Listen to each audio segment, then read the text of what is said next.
Coming up on this episode of Don't Panic, we talk Splitsville. That's right, big company splitting into two, including HP and eBay PayPal. We also talk about the end of Redbox Instant, Square visiting Broketown, Windows 10, the update that could be more like Windows 7, and potential Apple announcements, along with some great picks. It's a good episode of Don't Panic. We hope you stick around because it's coming up next. This is Don't Panic, episode number 65, recorded October 6th, 2014, on Splitsville, Broketown, and Shutdown City.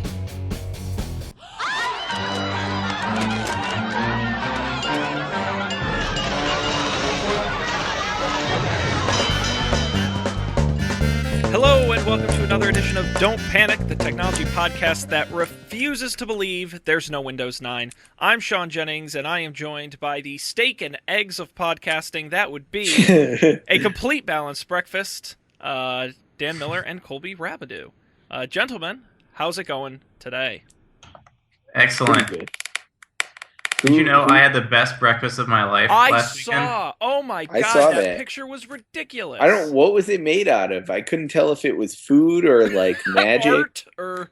Yeah, so it was a beef and vegetable stuffed squash, potatoes with a poached egg on top, and turkey gravy, a butternut squash French fry, so French fries, but made out of butternut squash instead of potatoes. Martini, so it was served in a martini glass, drizzled with peach ketchup and served with oregano. And also something in like a taco shell with cabbage of some kind. It was the best breakfast I've ever had. So if you're in Middletown, Connecticut, go to O'Rourke's Diner. I can't talk tonight. Also, my voice is bad, so I won't be talking much at all. I'll try to chime in with witty one-liners. All right. Sounds good. Excellent. Well, we've talked about breakfast. Why don't we talk about tech? We've got a lot of great stories in the rundown, including some corporate splits, Squareville going broke, Facebook new features, Redbox Instant folding, Windows 10. We've got a lot of stuff. Any particular story you guys want to start with tonight? Or I will just pick one. We gotta start with pick a Splitsville at random. Okay, so we've got two stories of a tech company splitting themselves. So 50-50 shot here. We've got HP and we've got eBay. Why don't we start with the bigger of the two? And we're going to start with Hewlett-Packard. If you're big fans of them. Big fans. Dan smiles. I'm sure. Dan, name one Hewlett-Packard product. The Palm, nope. You picked like one that's been defunct for like... WebOS. But that was originally Palm. They don't even own that anymore. Trivia, who does own WebOS? They bought it. LG. Yeah, there you go. WebOS. Wait, let me think. I use an HP printer. HP ProLiant network switches in the data center. You know what, Dan? That's a really interesting answer because people say enterprise solutions are the future of HP, and that's why they decided to split themselves. And the fact you couldn't name an HP consumer product says a lot. So HP announced today, actually, that they are going to split the company in two, focusing one on PC and printers and the other on enterprise and services. Current CEO Meg Whitman will become the chairman of the PC and printer company and continue as CEO of the enterprise business, while Dion Weisler will take over as CEO of the company's PC and printer operation. These companies are called HP Enterprise, which unsurprisingly focuses on the enterprise, and HP Incorporated, that will focus on consumer goods, including PCs and printers. They plan to split by the end of fiscal 2015. And there you go. What's really interesting about this is that this was rumored about 6 months ago or so. I don't remember if we talked about it on the show. Might not have been big enough news, but they're following through with it today after Meg Whitman's been on the job for about that long of time. And it's really the consumer and printer and PC division that's really been bogging the company down. IBM did this when they sold their PC division to Lenovo. A lot of companies are trying to focus more on the enterprise. And I was thinking about this before the show, and I'd be curious about your guys' thought that A company cannot be solely successful these days in selling consumer electronics, except for Apple being the sole exception. And the reason why is profit margins, right? HTC sells a ton of devices, they are going broke. Sony sells a ton of devices, they are going broke. Motorola, these companies, they have no profits because hardware has such ridiculously thin margins. The only company who's been able to figure it out is Apple with their quote-unquote premium products that can charge more, and they're so good at manufacturing and all that to keep costs down. They can stay in business and make a profit, but to me, I don't see how a company can solely survive on PCs and printers and these kind of consumer devices with ridiculous margins. Am I wrong? Well, what about consumer hardware of what kind are you asking about? I almost want to say any kind. I mean, we know Well, we know Beats was profitable, right? Yeah, but Beats was a premium product. Yeah, You know, when true. you think of something like the Kindle, for example, which Amazon has flat out said we break even at, or even at a slight loss. Mm-hmm. I think what this HP thing has proved is that it's okay to have consumer electronics, but there's no way that can be your sole business. You have to back it up with software and with services and things that actually make money for your company. Yeah. I'm looking around my room. At all the things you own. Well, cameras seem to be a sustainable business. At the DSLR, several $1,000s, which still has a pretty healthy profit margin. Yeah, I guess. You know, I think that was one of the big problems that hurt the PC industry was when all the prices with the netbooks and all the prices of computers falling out. You see niche kind of Alienware type machines still doing well because that's a premium, but your just standard machine. What about like TVs? Yeah, I was just thinking, like Vizio, how do they even make money? Bulk, volume. Their margins are terrible too. They just sell so many, they do okay. Oh, I just thought net profits of $6 billion last year, though. Yeah. Well, but how is that on how much does it say on what revenue? 45 billion revenue. Well, that's not bad. Yeah, that's surprising. Bad. I will say Vizio is a fascinating company because they're selling really good 4K TVs for really cheap, and it's because they own all the technology top to bottom on their TVs. So like most companies just buy, like LG makes the panels and Sony's and Samsung's and Toshiba's, and Vizio owns all their own stuff. And because they do all their own development, they can keep their costs down. It's a very interesting company.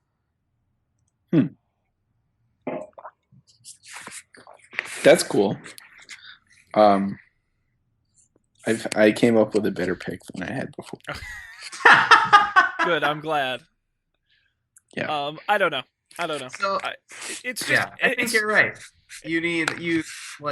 Some people will do it. That our commodities aren't going to do well, but like my microphone, like the Blue Snowball people, I'm sure they do very well on these microphones. My keyboard, I'm sure they do very well on these keyboards.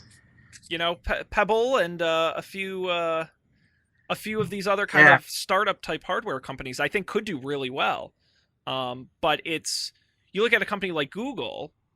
Of course, they somewhat make hardware. When they owned Motorola, they made hardware, but it wasn't about making money on the hardware. It was about the services. Amazon is the same way. I think that has to be your future business model.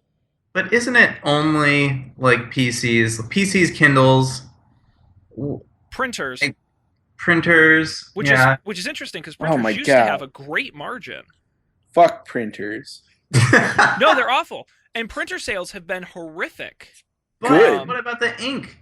Well, the ink still has a good profit margin. The problem is if you see a chart of printer sales right around like 2008, the financial crash, people started realizing A, they're expensive, and B, they don't need them. And the sales just have gone just straight down. Yeah. Well, you don't need them until that one time you need to print out a shipping label. It's like, God. Colby, do you have anything in iView that is a sustainable electronics product? Not made by Apple? Well, I have a Moto X. Probably not. I'm on this MacBook, which is made by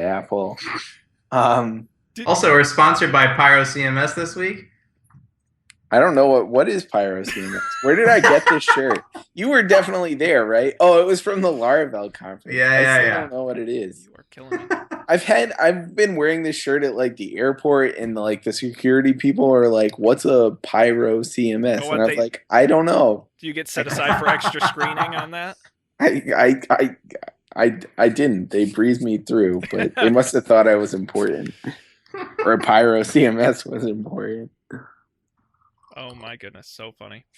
What about like wireless routers?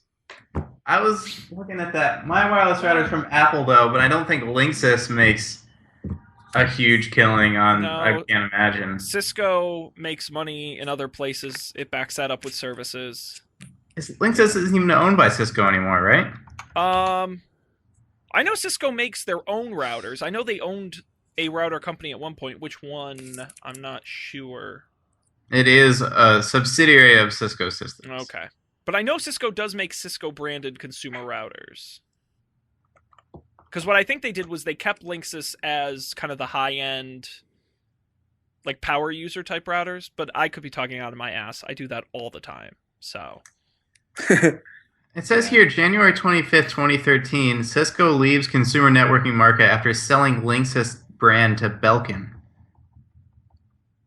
But maybe that didn't go through. Or Wikipedia is wrong. I don't keep up with the hotly contested router industry. It is all the big news. What about the PlayStation? I feel like no, they lose money that's on every a loss console leader. they sell. Yeah, they make it back in games. Yeah. I mean, I guess that's what it is, right? Hardware's tough. Hardware's tough. It costs a lot of money to make, a lot of money to R&D, and you're so competitive, your margins are ridiculously thin. So, I think if you have to either be really premium or really niche. This kind of bulk, selling an HP laptop to everybody is never really going to keep your company afloat. Yeah. And then your HP, who has, not the most stellar reputation anymore. Is Gateway still a thing? Remember Gateway? I think it is. And Compact? Compact and E-Machines, and there were a bunch of those. I think E-Machines is still around. Someone bought them. I think Acer bought them. Yeah, Gateway is an American computer company based in Irvine, California. Okay. Yep. They still have a website. They still have that same cow box, too. Yeah, because nothing screams high-tech like a cow. Did the boxes the computer came in used to be cow? Yeah, the cow print. Yeah, okay. Yeah. It's pretty fantastic. Maybe I'll get a Gateway. So funny. E-Machines is not around anymore, but also based in Irvine, California. Also owned by Acer, though. Oh, okay. So I think that a lot of those old ones consolidated. Huh. Like when Lenovo bought IBM and all that kind of stuff. Lenovo bought Motorola. Now, the other kind of Splitsville news is that eBay is spinning off PayPal. Now, this is kind of an interesting marriage. They've been together for 12 years, these two companies. First purchased in the late 90s. Well, actually, I can do the math. No, it wouldn't be the late 90s. I guess it would be 02. I don't know what this article's talking about. eBay originally bought PayPal as a way to facilitate payments for those buying and selling on eBay. But PayPal's really turned into a lot more than that. The company's grown, and with it being... I want to get some numbers here, but there's a lot of words in this article. I don't know who thought that was a good idea. Gosh, yeah, what's up with that? eBay. At the rate of growth, within the next few years, PayPal could actually outpace eBay Marketplace in terms of earnings. PayPal could actually be making more money than eBay. And I think that's part of the reason why they want to spin it off and not have it be held down in terms of stock price by eBay's earnings. That makes a lot of sense. All this really has to do with his stock. and shareholders, to be completely honest. I think HP made a point of saying, well, if we're separate companies, we can get better resources, which doesn't make sense because you would think as one company you would get better deals on, you know, processors and things. But to me, I think it just comes down to investors get really upset when the crappy earning divisions like computers and printers keep the stock price down while Enterprise is making a lot of money. This is why people want to split Microsoft. Because Xbox isn't making a ton of money, but Azure is. Azure is. Yeah. That just seems like so backwards, though, because, like you said, to the people inside the companies, wouldn't they want to keep it together? Isn't part of the reason those other subsidiaries are successful is because of the economies of scale you can get when you're ordering that much stuff, or when your contracts cover so much volume? Yeah, absolutely. I think it depends on the company. I think Xbox is a good example of a company I would spin off, because you do want the kind of software integrated, but I don't think Xbox is close enough to the enterprise stuff to really. But would Kinect have ever happened without Microsoft research? But I think you could see, and again, these splits are engineered in such weird. Like I said, Meg Whitman is going to be an executive for both companies, even though they're separate, but they're not. And I would not be surprised if Microsoft Research was a shared resource between these companies. So it's so complicated. It's for tax reasons and stock, and it's got nothing to do with efficiencies and, cool new products. And I don't know. I don't know what to tell you. I get the eBay one, I think, more than I get the HP one, because I feel like if PayPal is encumbered by an auctions website, which really, I get the synergies, but at the same time, I really understand why it needs to. Yeah, I know I said synergies. the corporate synergies. And so I see why you would want to kind of take those apart. But maybe that's just me. Yeah, I see that too. Let's talk another story. I'm going to pick a random one here out of the pile. I know you guys both have your subscriptions to Redbox Instant. You use them all the time, constantly. Defeat is crushing. Redbox Instant. I'm pretty sure, I am going to look in our sheet. I'm pretty sure we covered the launch of this on the show. That's how short of time it's been around. That I know. That, shorter lived than don't panic. Yeah, exactly. How do you? Oh, I see. I guess we didn't, but interesting radio, I know. Redbox Instant, it will shut down in just a few days on October 7th. This was a partnership between the Redbox company that makes, the really big machines in your supermarkets that give you DVDs, partnered with Verizon to launch an instant streaming service similar to Netflix or Amazon Instant Video. However, the service has been operating at a loss and has really just generally failed to catch on. I think what's interesting is the real kind of value to the Redbox streaming was the fact that when you paid them per month, you got so many DVDs at the kiosk. Oh, really? So it was like $6 or $9 a month, and you would get all the streaming and then like 4 movies a month, DVDs at the kiosk. Oh, wow. Which sounds like a really good deal, but at the same time, as I think about it, as someone who would sign up for a new, barely known video streaming service online, probably wouldn't be the same person who gets Redbox DVDs at a kiosk. Yeah, did they do any marketing for this at all? Verizon did. Verizon did a lot when I was a FiOS customer. Oh yeah, and doesn't it come on all the phones, like all the Android phones on Verizon too? Yeah, they were really shoving it down your throat to get you to sign up. But outside of that, no, I don't think. Mm-hmm. I mean, Netflix runs a Super Bowl commercial. I don't think that they've really done a good job. So it says here March 14th, 2013. It went live, so a little over a year, about a year and a half. So, well, pour one out. Yeah, another one bites the dust. They outlasted Blockbuster at least. They did. Oh, Blockbuster's still around. Blockbuster is still around. You're fucking kidding. Go on your Roku. Go on your Roku. There's a Blockbuster app. I'm not kidding. They still I exist. don't have a Roku. Oh, all right. Uh, I should try it out. But yeah, no, Blockbuster absolutely still exists. They're owned by. Well, I know Dish owned them for a while. I don't know if they sold them again. Oh, interesting. I don't think they were making a ton of money on their Blockbuster purchase. the Blockbuster On Demand app for the iOS has 1 out of 5 star rating. Oh, that's so funny. What the reviews are like. I think since Blockbuster is having such success, we should bring back Circuit City. Ooh, I liked Circuit City with the big.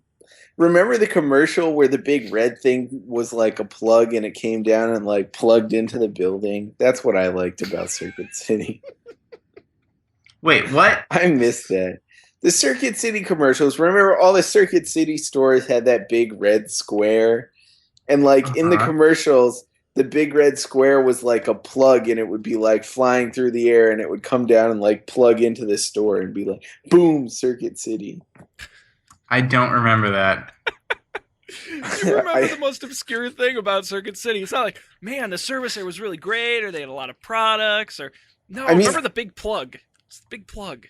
I also remember I used to like, I don't know, like on the weekends when I was a kid, look at like the computers in the Circuit City flyer in the Sunday paper. Yes. I remember that. Yeah. And then Best Buy, when Best Buy became a thing, yeah, would you look at that? I too. found a YouTube clip of the plug. I don't remember that at all. But yep, it comes in silver and then it turns red as it plugs into the ground. Can you paste a link to that? Yeah, I'll put it in our little thingy here. There you go. You have to go all the way to the end. If anyone is interested, I actually read a book not long ago. I don't remember what it was called. It's on Amazon. You can just Google Circuit City on Amazon, but Google Circuit City on Amazon. I know. I know. It's bad. It's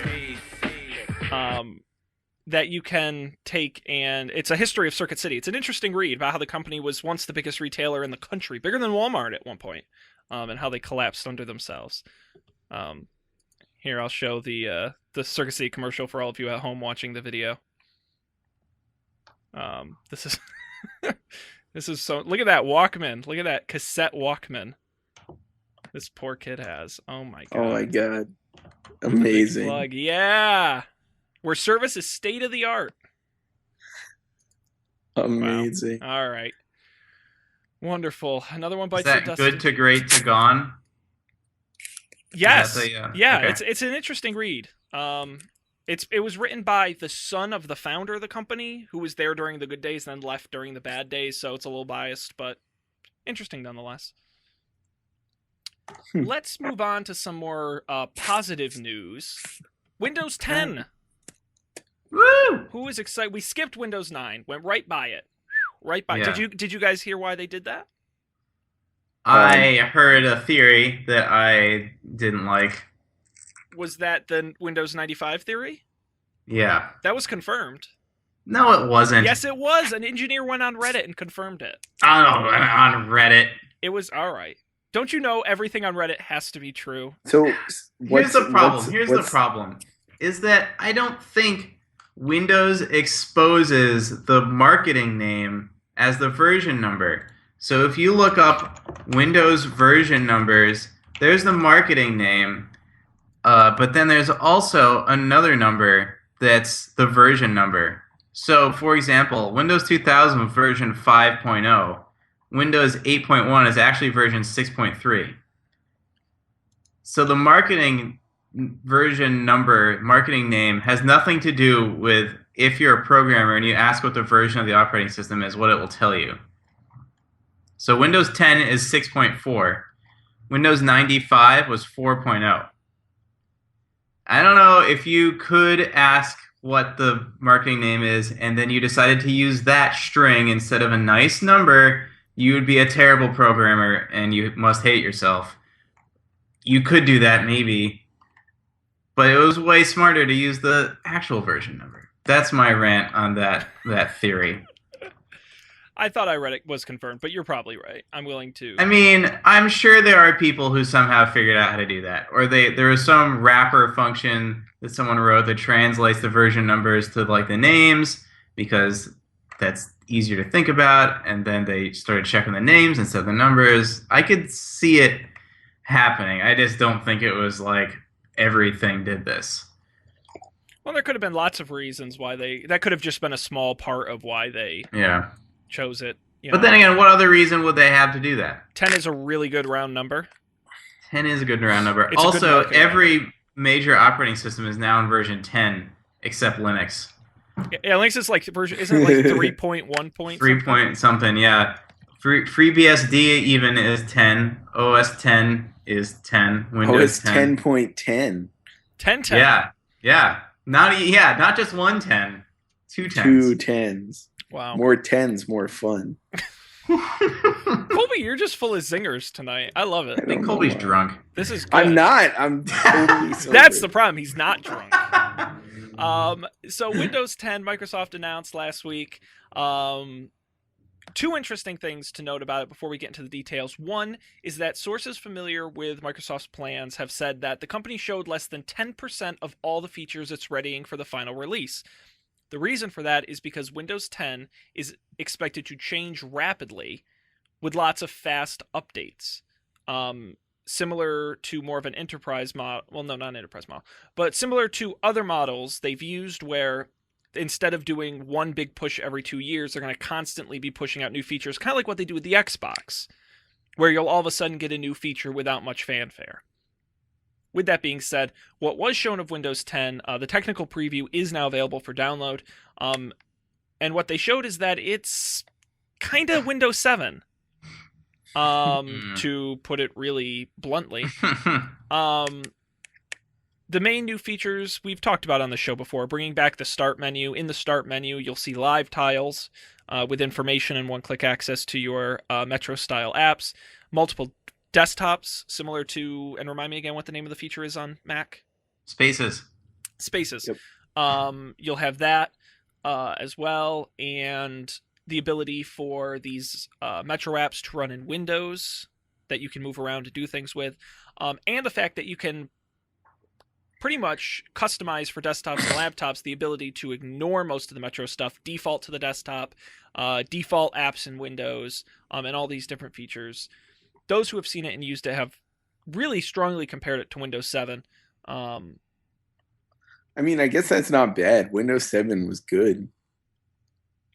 I mean, Windows 7 was good. You know, it's funny. I used someone's laptop. I've had Windows 8 and 8.1 on my touchscreen laptop for over a year. And the other day, I went and used someone else's touchscreen Windows 8 machine. Yeah. I realized I've basically turned off all the Windows 8 stuff. Oh, really? Because all of a sudden, I'm looking at them as they're using their computer, and they're on with all the tiles, and they tap Internet Explorer, the touch version, and they're using that, and they're scrolling with their fingers on a touch screen, and I realized I've basically turned all that off. It's really not designed for the laptop. But then the other side of that argument is how many tablets is Microsoft really selling? I don't know. Actually, so today there was a guy on the train using a Surface. He was standing up on the subway and using a Surface, like not holding on. Was he using one of the professional ones with like the fans and everything on it? Because that's a workout at that point. It looked kind of big. He had like a stylus and he was doing stuff. Oh, the stylus is on the Pro. That's on the Intel one. Yeah. I guess so. I don't know. Badass. It was pretty interesting. His balance was impressive. Yeah, I'm not surprised. I mean, I have no evidence to back this up, but they must be selling way more laptops and desktops than they're selling tablets with Windows 8 on them. Right, so then it would make sense to default to the desktop stuff and then turn on the tablet stuff when you're on a tablet. Right. I mean, that probably makes sense anyways. And it's going to be great for the enterprise-y people. Right. Which is like Microsoft's bread and butter. Like their steak and potatoes. Yep. Their bacon and eggs. Yeah, exactly. Yeah, it's really interesting, and yes, it's that interesting. That I cough. I'm just not really excited for this, and I'm the Windows guy on the show, Yeah. but it just What would you have wanted to see? that's a really good question. What would I have wanted to see?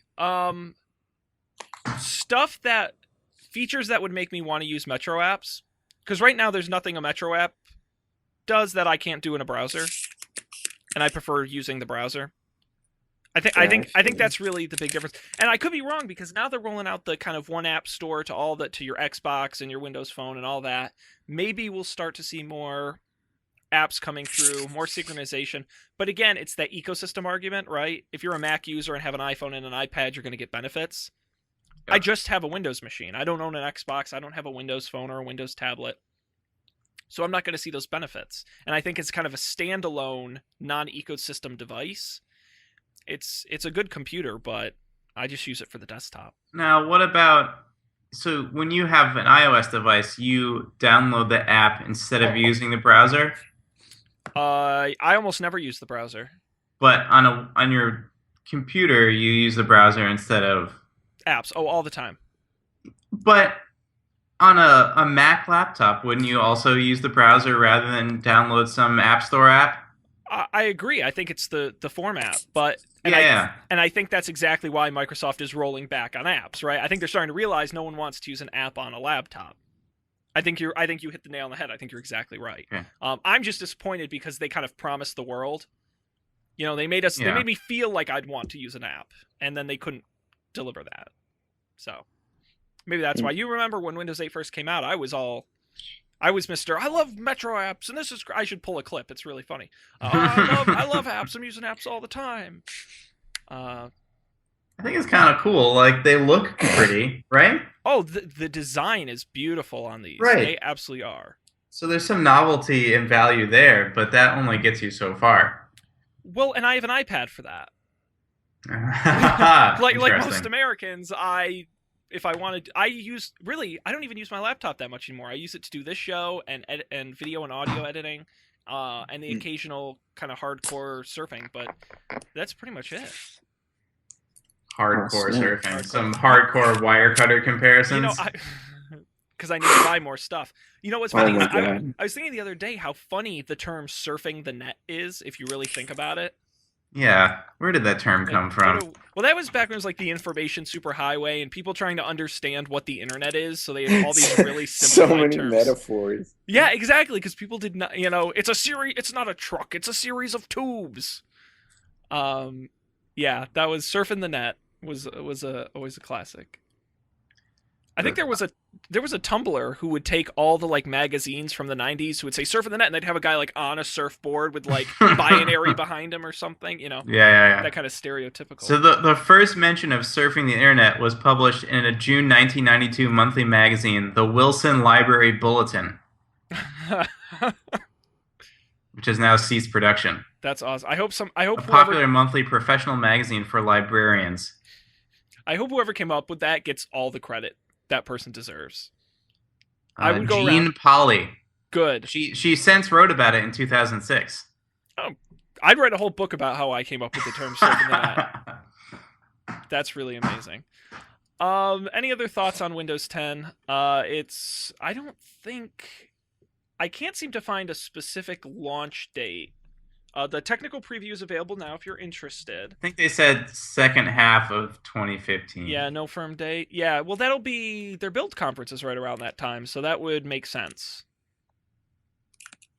So I would expect that.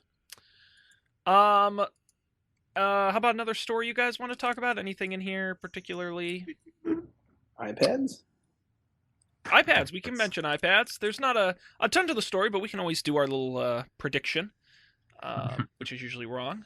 Apple is expected we quantified how wrong we quantified how wrong they were for the iPhone thing.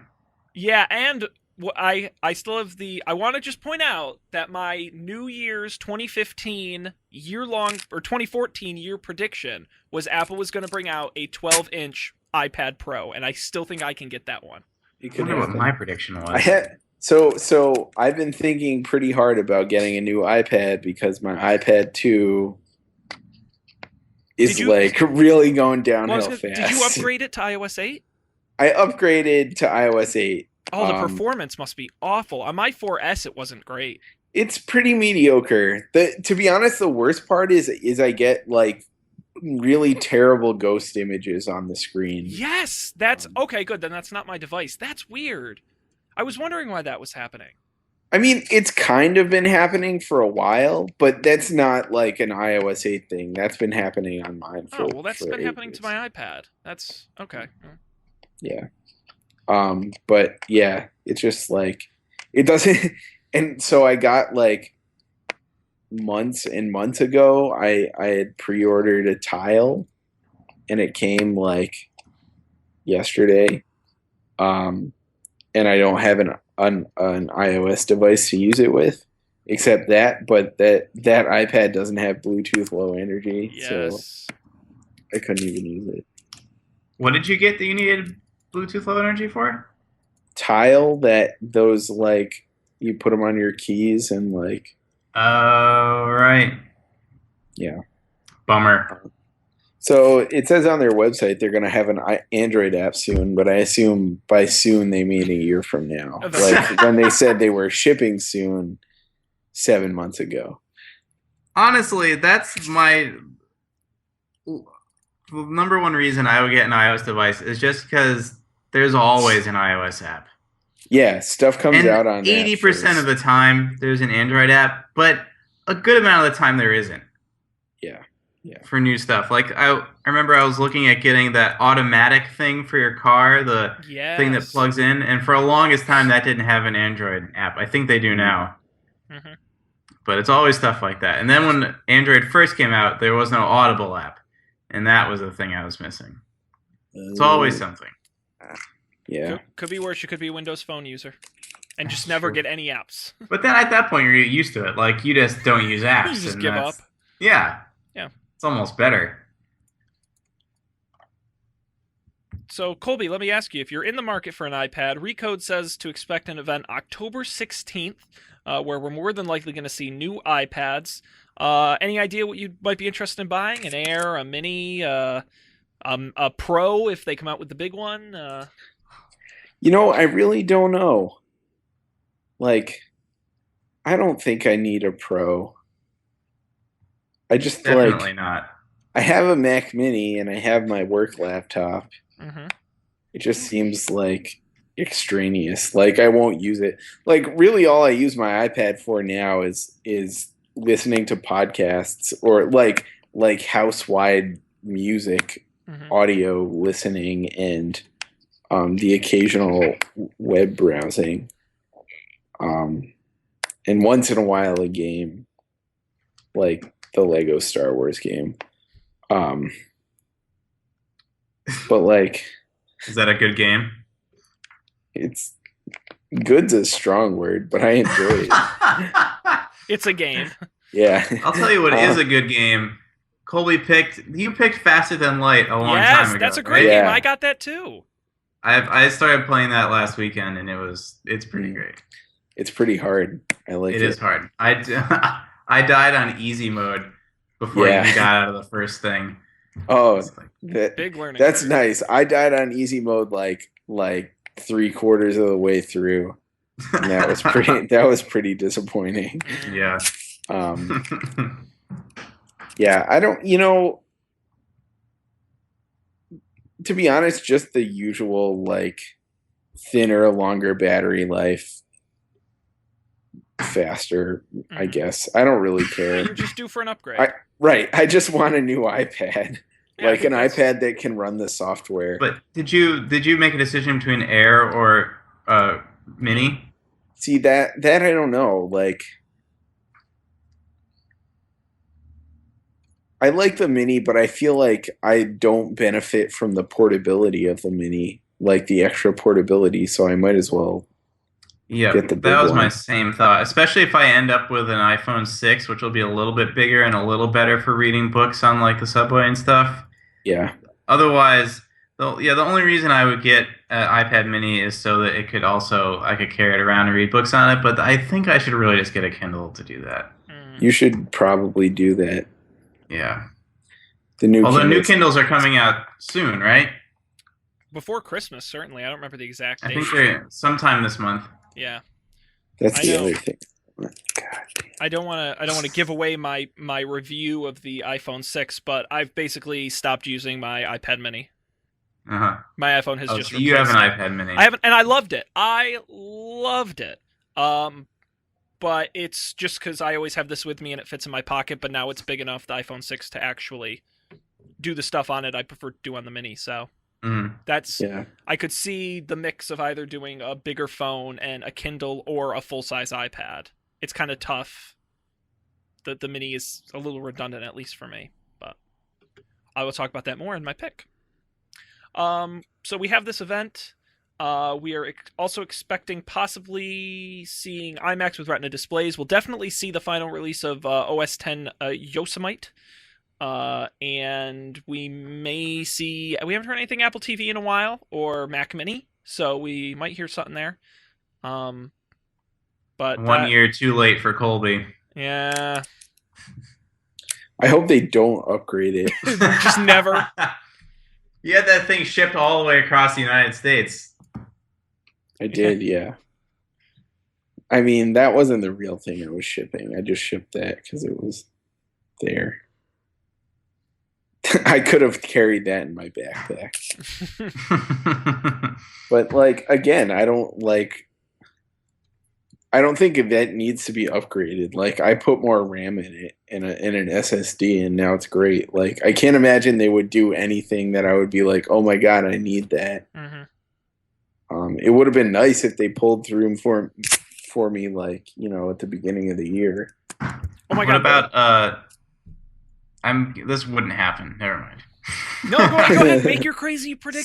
Something a better graphics card than the built-in Intel, but even like the low-end MacBook Pros have the Intel graphics card now. So yeah. What I would like to see is a Mac Mini that's the exact same design as the Mac Pro, but like this, like tiny. It's like a tiny little. You can just pick it like a toy dog. You just hold in your hand. Just 2 USB ports and a power thing. And you could get it by the 6-pack. You know, I think that would be great. That will be my ridiculous prediction. Is we're going to see the tiny Mac Pro as the Mac Mini. And then someone, of course, would have to build a Mac Mini cannon. You load them in like a magazine, like an artillery cannon, and you could do it like the pumpkin chucking contest, but you shoot Mac Minis across the field. At WWDC, like T-shirts, they could shoot them into the crowd, cheer loud. You get a Mac Mini. I think that'd be great, and terribly dangerous. Yeah, a little too much like a protest response than Yes. Yeah, exactly. So we'll wait and see, and we'll of course have all the updates for you here on Don't Panic. And I'll also tease, we've got a lot of other announcements coming up. Did you guys know this? Later this week, Tesla's having their big announcement. Mm-hmm. We're gonna see their new cars. We're literally any day expecting Google to have an announcement. They have been ripe for one. We're going to see new Nexus. We're going to see the actual release of Android L. That's got to be probably sometime this month. They haven't announced anything, so something to look forward to. We have time for one more story. We can talk Square, or we can talk some new Facebook features, which is speaking to you all. Oh, I was excited about this Facebook thing, but I was also interested in the Square thing. But I think the Facebook thing is, like, they're kind of last, and like there's so many other things that do this now. Well, all right, we'll quickly breeze through Facebook and get to Square. We'll use the Facebook Express lane. Screenshots reportedly show Facebook integrating payments into their Messenger product, similar to apps like PayPal or Square Cash. It may be possible in the next version of Facebook Messenger for iOS to send money to your friends directly through the app. This would work, it's believed, through debit cards, or at least that's what's listed in the leaked screenshots. Although apparently, and I did not know this, that Facebook now employs former PayPal president David Marcus, so it wouldn't be a surprise to see PayPal integrated as well down the road. Doesn't Facebook use Stripe as their payment processor now? Do they? Someone uses Stripe. Does Twitter use Stripe? Stuff. Maybe not. Someone does use Stripe. You're right. It might be Twitter though. You'd have to look. Facebook picks Stripe to power buy button. Okay. Oh, I did hear that. I remember seeing that last week. Yeah, but maybe that's not all payments on Facebook. Maybe it's just the buy button. But it's not just like Facebook. It's Gmail and Square Cash and Venmo there's and a ton Simple. of them. I mean, but the number one problem is how many of those are your friends on?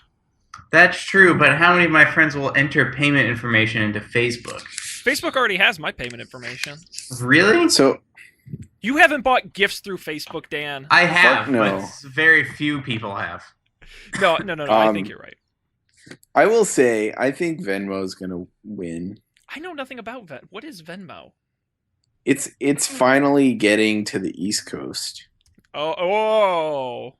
Okay, I get it. Well, so when I was us an peons intern here on the East Coast. summer, that's not what I was saying. It was just a weird geographic thing. Like in Boston, there's this thing called Level Up that everyone uses to pay for stuff.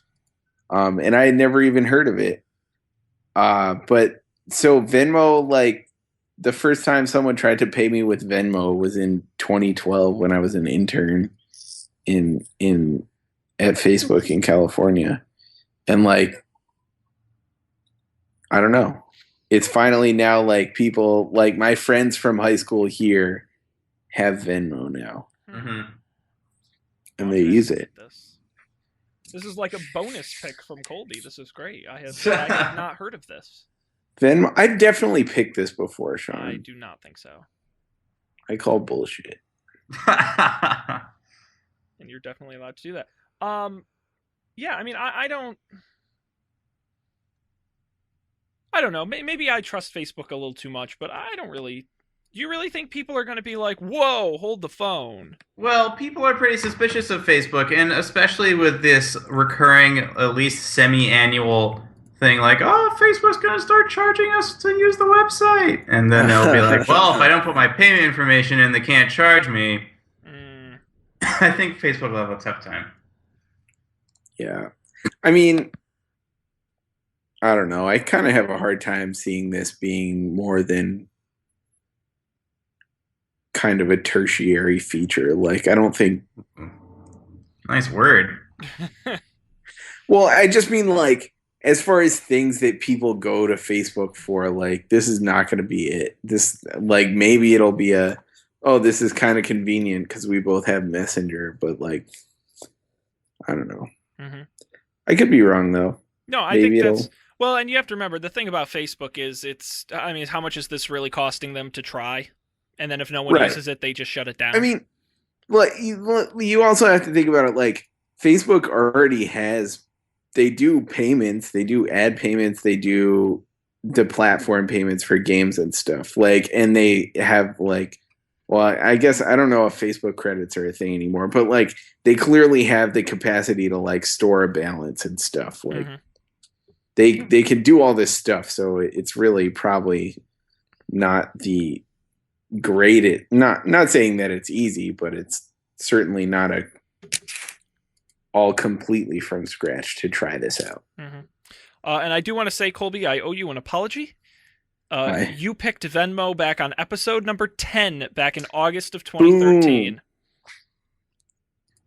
Boom. That's what it is. Facebook credits are no longer a thing. No, they were shut down a while ago. I thought so. Yeah. You can still buy like Facebook gift cards at Walgreens, though. Yeah, you can. But those are really good business. It's really I'm sorry, I don't want to get off on a tangent, but kids don't have credit cards, but how many of them have devices? And this is why Amazon has coins. This is why there's Google Play gift certificates. It's because these parents don't want to give their kids their credit cards, so instead they buy them gift cards. Yeah, for kids who have devices. It's really interesting. I would have. Yeah, but are the Facebook things used for games? Yeah. Oh, okay. Then yeah, you're right.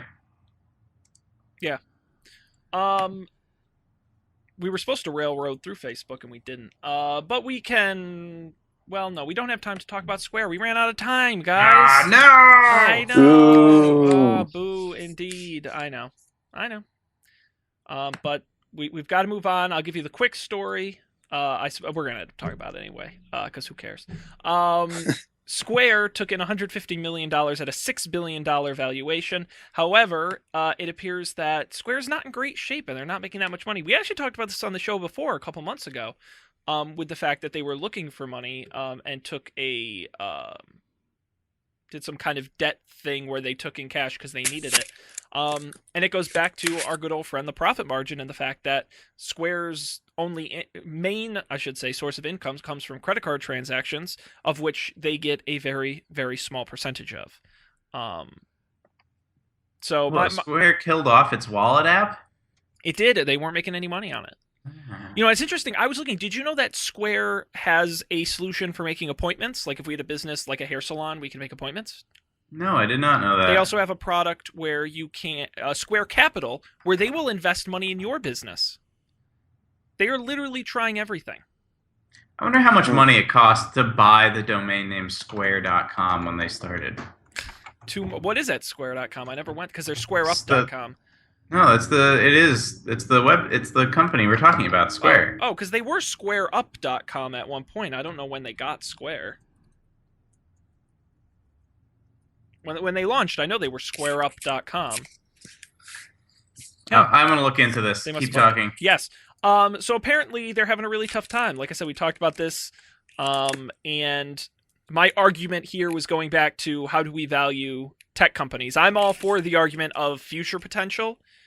I can see how Snapchat, though they're not making any money, could make money because at least they have a lot of users. Square has a good number of users, not that many, and no clear plan to at least try to make some large amount of money, at least not $6 billion worth, is my kind of argument.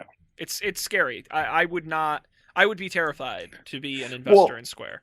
So, yeah. I mean, I think so when you hear these like valuations of these like private companies that have taken like VC funding, I think part of that valuation is the amount of like the funding they've been given, correct? Like, doesn't that factor in? I mean, obviously, it's not Square hasn't been given $6 billion, but like, I mean, it's interesting because the valuation is really what people are willing to value it at. If I were willing to give them $1 million for 1%, they're worth $100 million, right? That's what it is. It's all about what I'm willing to pay. If I'm willing to value them at $100 billion, I'm going to lose as an investor, but I could do that. So it's what people are comfortable doing. And according to this article, Square really struggled to hit that $6 billion figure. They actually got the investment from the Government of Singapore Investment Corporation, which has almost no investment in any kind of tech industry. So, scary times at Square. Yeah. I was trying to find out. It was recently that they bought Square.com. But apparently Square.com is still owned by the video game company Square Enix, based out of Japan, but it forwards to SquareUp.com. Oh, they lease it? Or something like that, yeah. That's funny. I'm just really curious how much the most basic shape in the world.com costs. If anyone knows. Anyone listening? What about is Triangle.com available? I'm going to say no, but I wonder what it goes to. I hope Triangle is some really trendy startup, because that would be a great name. That would be a great name. Forget Ello. This looks like some art steal website.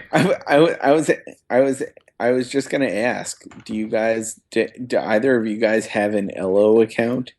I just completely ignored that. I don't even really know what it is, to be quite honest. Guess what Circle.com is? I don't know. A way to send money to your friends. Oh, that's really clever. That's a really good. In fact, it uses Bitcoin, I think. It looks like a pretty nice website. Wow, it's so parallax. Yeah. Oh, and if you click on the menu on the right, it's like slides in. Oh my god, this is almost too much. Like I'm gonna throw up. It's like a parody. Wow. Interesting. We are low on time, so we're gonna move on to our picks of the week, and we've got some stuff to talk about, and we are gonna start with, the person who put his pick in last, Colby Rabidou, Ew. who's gonna talk to us about the, I have to imagine, really great Samsung Smart TV. Yeah. So when I moved, I didn't have a TV anymore, and I needed to play Destiny, though I haven't played in a long time. For shame. Yeah, for shame Are indeed. you even level 20 yet? I am level 20. I was that was the last time I played. I got to Oh, level 20. yeah, that's right. I'm not some kind of bitch. Just kidding. That's a rude thing to say. I forgot what I was saying. Oh, I bought a TV because the wire cutter said it was nice, and it is very nice. But I was kind of impressed. I was like, smart TV, F that. Like, it was sort of something like, I don't know. Every TV you buy now is a smart TV, from what I can tell. Had I had the option to not buy a smart TV, I would have done that. But the Samsung Smart TV, like, the software is like, the menu is fine. Like, it's not bad. Which is cool and unexpected. The Netflix app is exactly like the PS4 Netflix app. It also came with this crazy, like, touchpad remote control. Look at that. That's like space age. Yeah, which it works surprisingly well. And it's not like, for comparison, it also came with like a normal remote control, which looks like it's like 50 million times bigger. Like, I don't know, it's pretty nice and it works. And the other thing I like is you can, like, I don't know, somehow like Chromecast stuff from your Android phone to the TV. So like I just, the TV was on one day and I happened to be watching a YouTube video on my phone and it popped up like, do you want to play this on your TV? And I was like, okay. So I did, and it worked. Sweet. So yeah, it was a little surprising. I haven't done anything other than the YouTube and Netflix, but those two things are nice. But yeah, it's a nice TV. So I guess the moral of the story is Samsung's TVs aren't as crappy as their phones. Though it does still have like stupid features that I will never use. Like, it has a webcam thing built in, and you can do like motion gestures. Yes! You can like wave at it, and like there's a way to like there's voice control that it tries to like get you to use when you first turn it on, and it just didn't work at all. But yeah, that's my pick. Now all I can imagine is you just jumping up and down, yelling at your TV. You had to do this crazy stuff, like you had to put up your hand and wait, and then you had to like close your fist and like drag. It was very strange. Oh, Samsung, never stop being yourself. Yeah. I love it. Very cool, Samsung Smart TV. And the wire cutter, which is where you found, and you like the TV overall outside of the smart stuff. Oh yeah, it's super nice. It's one of the Samsung plasmas, so like, yeah. I was a big, so when I was looking for a TV, I really hate the thing where they do like the frame smoothing, so it looks really like too real and makes TV feel bad to watch. And the reason they do that, I did much reading on TVs, and the reason they do that is because LCD TVs have this like motion blur problem. So that's one of the ways that they try and like reduce the motion blur, but it has this side effect of making your TV look stupid. And plasma TVs do not have that, and they have better picture quality and stuff. So unless you have like $5,000 to go buy like an OLED TV, a plasma is like the best picture you can get. So it's pretty sweet. I like it. It's quite satisfying. Cool. Very good. Yeah.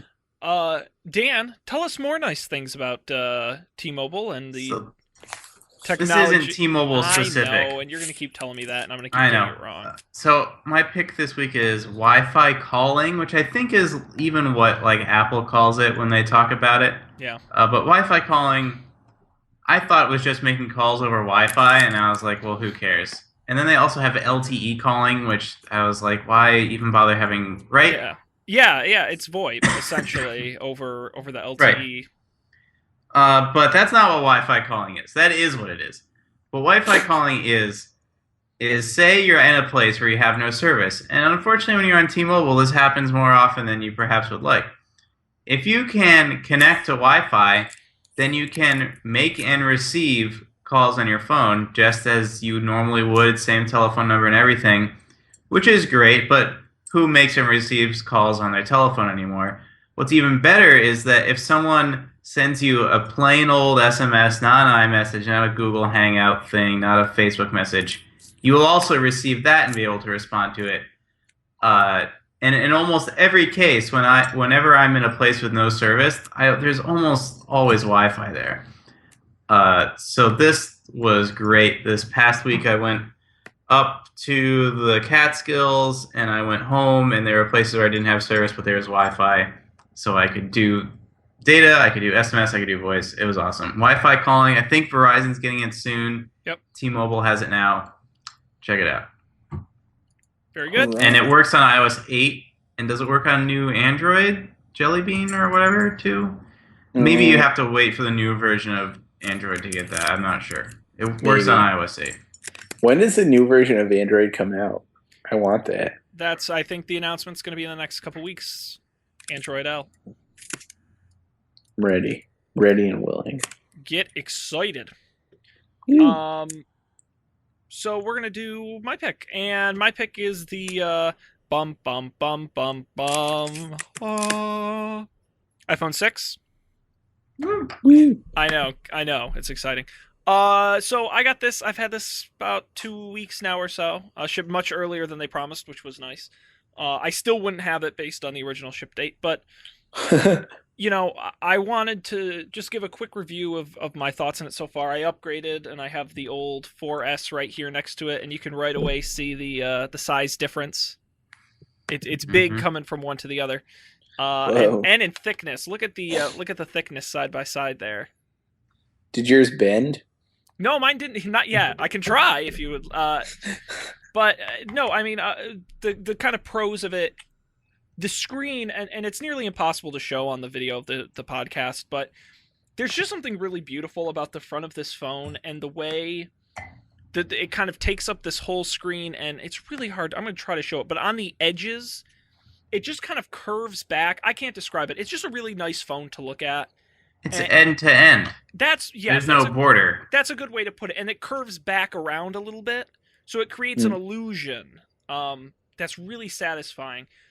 I mean, obviously, it's thin, it's light. I really like that they moved the screen on and off button away from the top, and now it's on the side. When you want to click it on, you do it from the side, which makes more sense on a larger phone. Touch ID, great. This is my first time using it, obviously, coming from the 4S. Yeah, Touch ID is my favorite feature. And it works so well. Like, yeah. I am shocked at how well it works. And especially with iOS 8 when you can use it for things like LastPass or Simple. Well, that's what I'm saying. Now I'm just like I'm waiting for all my apps to finally banking apps and stuff. I'm like, let's start, integrating that because I think that's a really great feature. I'm trying to think of any other. I have liked the widgets, which work really well. I got my Sports Center Marist football winning against Valparaiso, and the weather right there. And I'm just trying to think. I love this phone. I guess that's my review. Is that this is my one sentence review is why buy anything else? Like it's honestly it's a really perfect phone. Everything from the screen to the size and the weight to the experience, the apps. I just think it's just a really complete package, and I do not regret getting the 6 over the 6 Plus. I think the 6 Plus would have been too big. Even this, I find too big, to be honest. I probably could have justified something a little smaller, but I think it's perfect, and I'm so incredibly happy with it that I've got nothing to complain about. I really, honestly, I wish I did. I wish I had something. And what I've loved even more about it is that it has replaced my iPad Mini, where I would used to check, RSS feeds or Twitter or Facebook and just kind of general surfing. I now do that all right on here. I haven't pulled out my Mini in days. It's collecting dust. It's just that good. The one downside is the kind of size of the phone. Like I said, is a little big for me. So I'll tease next week's review. My pick from next week is I went and made, so unsurprisingly, an impulse purchase and picked up one of these. Ooh. Look at that. That is a Pebble Steel smartwatch. And my early review after having it for 2 days is, this is a brilliant product and the perfect accessory to your huge smartphone. But we'll have to save next week for my full review. So, Wow. the iPhone 6 is honestly, I don't know why anyone would buy any other phone. I don't know what any other phone could offer that the iPhone doesn't do. Yeah, I said it. I went there. Fair enough. I went there. I said it. Fair enough, Mr. What's the Shams. most gratuitous, stupid Android feature? Sean, what about a stylus? A style. What about Honestly, gestures with your hand? Dan, if I had gotten a 6 Plus, I probably would have gotten a stylus. I used a stylus on my iPad Mini. I really like styluses. This is just about the right size. But no, and I can't have like multiple windows at the same time. And, it's all the things you want, nothing you Although don't apparently want. that might be coming. Yeah, I know. Yeah. But I bet Apple will do it right. I'm very optimistic. I feel really good about Apple. Honestly. I feel really good. At the point where you can just have the iPad render 2 iPhone apps, then I think it makes a lot of sense.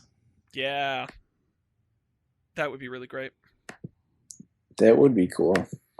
Who knows? Maybe we'll see that next week. Maybe. So that concludes our show, gentlemen. Oh man, That is it.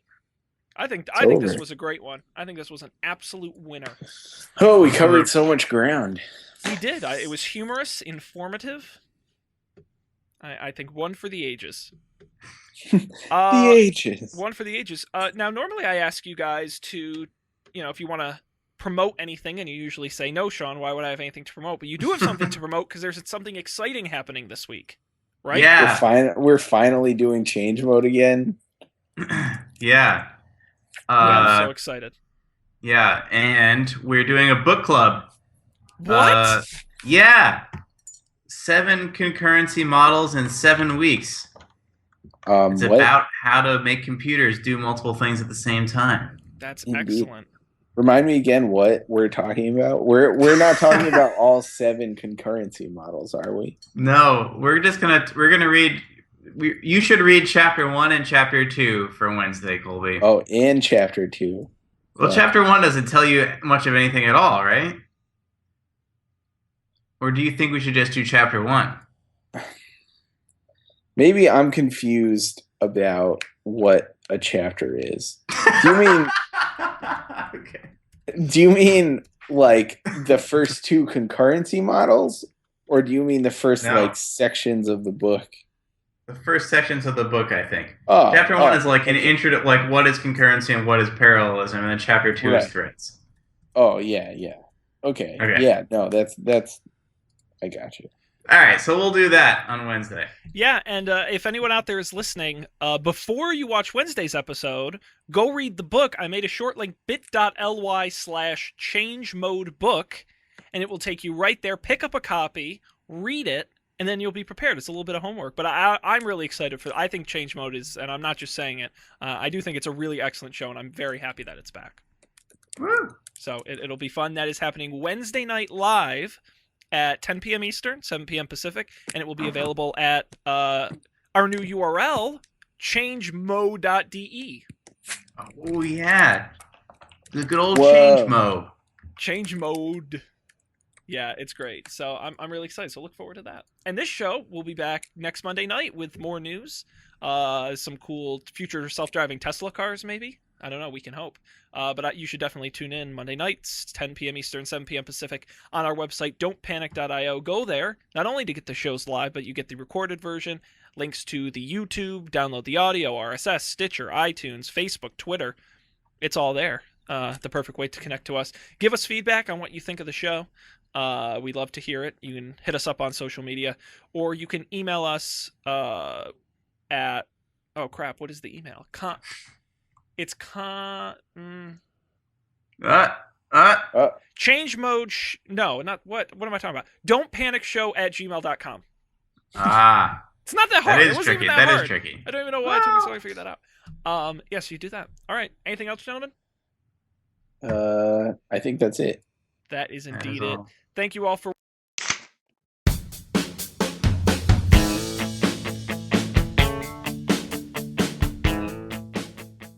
This show is brewed fresh weekly by the Coffee and Beer Podcast Network. Get all our shows at our website, coffeeandbeer.tv.